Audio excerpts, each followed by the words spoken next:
Hi everyone, welcome back.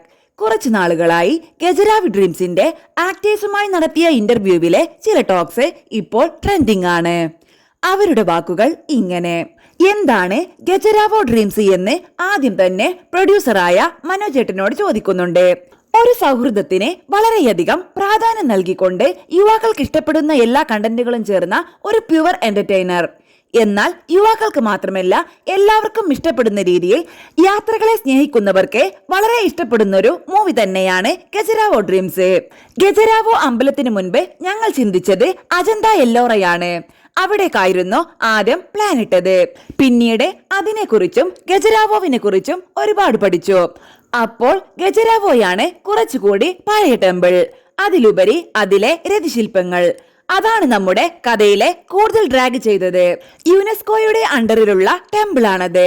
അവിടെ ഒരു temple അല്ല, അതിനകത്ത് ഒരുപാട് ടെമ്പിൾ ഉണ്ട്. അവിടെ ആക്ച്വലി ഡൊമസ്റ്റിക് ടൂറിസ്റ്റുകൾ അല്ല വരുന്നത്. പിന്നീട് അതിഥി രവിയോട് ചോദിക്കുന്നുണ്ട്.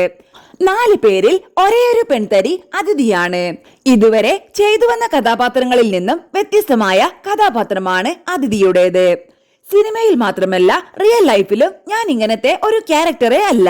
എനിക്ക് വളരെ ചാലഞ്ചിങ് ആയിട്ടുള്ള ക്യാരക്ടറാണ്. ലോല എന്നാണ് ക്യാരക്ടറുടെ പേര്. ഈ പറഞ്ഞ പോലെ 4 പേരുടെ കൂടെ ഒരു പെൺകുട്ടി. പക്ഷേ പെൺകുട്ടി വൈബൊന്നുമല്ല അവരുടെ കൂട്ടത്തിൽ നിൽക്കുമ്പോൾ. ഒരാള് എന്ന നിലക്കാണ് എന്നെ ട്രീറ്റ് ചെയ്യുന്നത്. ഇവർ സിനിമയിലും സിനിമയ്ക്ക് പുറത്തും അങ്ങനെ തന്നെയാണ്. എന്റെ ക്യാരക്ടർ വളരെ മോഡേൺ ആയിട്ടുള്ള, വളരെ ബോൾഡ് ആയിട്ടുള്ള ഒരു പെൺകുട്ടി. പിന്നെ ട്രാവലാണ്. അതിനിടയിൽ സംഭവിക്കുന്ന ഒരുപാട് കാര്യങ്ങളാണ് കഥ. എനിക്ക് ഇൻഡസ്ട്രിയിലാണെങ്കിലും പുറത്താണെങ്കിലും സൗഹൃദങ്ങൾ വളരെ കുറവുള്ള ഒരാളാണ് ഞാൻ.